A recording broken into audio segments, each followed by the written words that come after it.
Salut à tous, c'est encore moi, Patrick Duval. Je vous rappelle que sur ma chaîne, je parle de tout ce qu'on peut faire soi-même. Abonnez-vous si vous aimez bricoler, il y aura plein de choses intéressantes.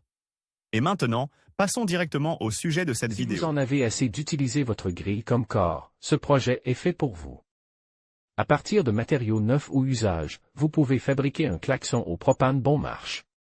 Outils et matériaux. Brûleur oxygène-acétylène. Une perceuse avec une mèche à béton. Scie à métaux.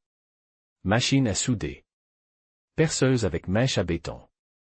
Torche à gaz, torche à plasma. Roulette. Matériaux. Briques inifugées, aux dimensions de 3,8 x 12,7 x 24,1 cm, j'ai eu besoin de 11 pièces. Coin métallique pour le cadre, j'avais 3,8 x 6,3 x 0,6 cm. Plaque métallique pour le bas et le haut. Tube métallique pour les pieds, j'ai utilisé un tube profil de 3 x 0,3 cm.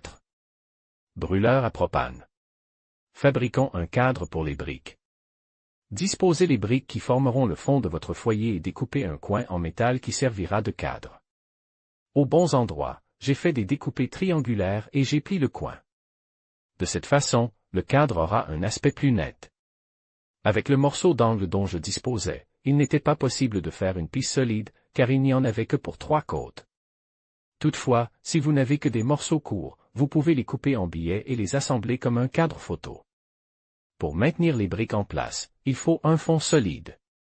Pour cela, j'ai soudé une plaque qui recouvre le trou intérieur du cadre. Fabrication des pieds. En fait, vous pouvez utiliser n'importe quoi comme pied. J'ai utilisé un tuyau profil de 3 x 0,3 cm, mais une cornière métallique convient également parfaitement. Pour plus de stabilité, vous pouvez ajouter des entretoises. J'avais 2 sections de 2 mètres de tuyau profil, je les ai donc utilisées pour faire 4 pieds d'1 mètre de long. Pour qu'ils tiennent mieux le creuset, je les ai placés à un angle de 10 degrés et je les ai coupés au même angle. Lorsqu'ils sont correctement fixes, les pieds doivent s'écarter régulièrement du centre. Étonnamment, lorsque j'épose la corne sur le sol, elle n'a pas vacillé. D'habitude, dans de tels cas, je dois les meuler davantage. Le trou pour le brûleur. Déterminer l'emplacement de l'entrée du brûleur. De nombreuses personnes préfèrent que l'entrée soit située en haut et que la flamme soit dirigée vers le bas. D'autres préfèrent avoir plusieurs brûleurs. Pour ma part, j'opte pour une approche frugale et j'aime aussi que ce que je fais soit beau. Je préfère donc un seul brûleur à l'arrière de la marmite, avec la flamme dirigée vers le haut. Posez les briques sur le fond et tracez un cercle à l'endroit où vous avez choisi l'emplacement du brûleur. Le long du périmètre du cercle trace, utilisez une mèche à béton pour faire plusieurs trous. Au début, ne percez pas les trous jusqu'au bout et, après avoir fait un cercle, continuez en ajoutant des mouvements latéraux pour faire pénétrer la brique à travers et unir les trous voisins. Si vous prenez votre temps, la découpe peut être relativement régulière. Tracez le trou sur le fond métallique et découpez-le à l'aide d'une torche à gaz, plasma. Encadrement de la paroi. Ce creuset sera petit, ses dimensions internes ne sont que de 12 x 18 x 24 cm. Mais pour mon travail, c'est tout à fait suffisant. En raison de sa petite taille, seules 3 briques ont été nécessaires pour les parois, et je n'ai eu qu'à souder des coins métalliques aux angles. Installation de la partie supérieure et du brûleur.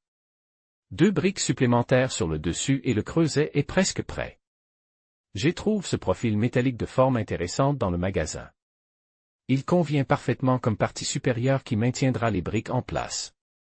Plus tard, je me suis dit que je n'aurais pas dû le souder. Ainsi, si l'une des briques se fissurait soudainement, elle pourrait facilement être remplacée par une autre. Vivre et apprendre. Ensuite, j'installe le brûleur. Entre les 2 pieds arrière, j'ai soudé un tube profil transversal de 12 mm de diamètre, auquel j'ai fixé la poignée du brûleur avec du fil de fer. Une autre brique réfractaire peut servir de porte d'entrée. Elle peut également être exposée lorsque le chauffage est accéléré. Tout le métal que j'utilise dans ce projet, je les achète au magasin et il m'a coûté 10 $. Soyez économe. Regardez autour de vous. Vous pouvez trouver du métal encore moins cher dans les centres de recyclage, mais j'ai voulu fabriquer la corne avec des matériaux 9, juste pour qu'elle soit belle. Les briques m'ont coûtent 20 $ et j'ai acheté un brûleur à gaz pour 20 $ de plus. Le coût total du projet s'est élevé à 50 $.